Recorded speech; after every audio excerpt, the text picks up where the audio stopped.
एबे आंचलिक पाणीपाग विज्ञान केन्द्र पक्षर एक बड़ खबर सामना आसूची तेज जहाँ सूचना मिलूँ 15 तारिख अर्थात आज झड़ सहित वज्रपात पवन और भीषण वर्षा नहीं 21 जिला को येलो वार्निंग जारी होईची। तेज जिला गुड़िक है केन्दुझर, मयूरभंज, सुंदरगढ़, संबलपुर, देवगढ़, अनुगुल, ढेंकानाल, बौद्ध, कंधमाल, कलाहांडी, रायगड़ा, कोरापुट, मालकानगिरी, बालेश्वर, भद्रक, जाजपुर, केन्द्रापड़ा, कटक, जगतसिंहपुर, पुरी, खोर्धा, नयागढ़, गंजाम और गजपति घड़घड़ी सह वर्षा नहीं सतर्कता जारी करिछि आंचलिक पाणीपाग विभाग। एही सबु जिले में 40 ରୁ 50 किलोमीटर बेगरे पवन मध्य बहिबो। केन्दुझर, मयूरभंज और बालेश्वर में प्रबल वर्षा हेबो बोली पाणीपाग विभाग सतर्क करिछि। सेहीपरि 16 तारिख में झड़ किंपा वज्रपात पवन और भीषण वर्षा नहीं 23 जिला को येलो वार्निंग जारी होईछि। एही समय सेठारे पवन रे बेग घंटा प्रति 40 ରୁ 50 किलोमीटर रही पारे। सेही मध्यरु भीषण वर्षा नहीं 8 जिला को येलो वार्निंग जारी होईछि। सेही जिला गुड़िक है मयूरभंज, केन्दुझर, बालेश्वर, भद्रक, गंजाम, गजपति,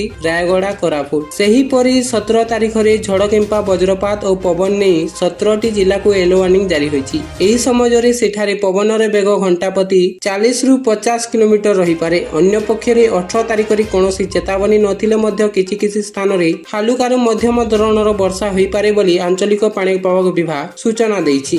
बास एहा थिला एबेकार लेटेस्ट अपडेट। एमिति लेटेस्ट अपडेट पई हम आकाश टीवी सहित जोडी होई रहंतु। धन्यवाद।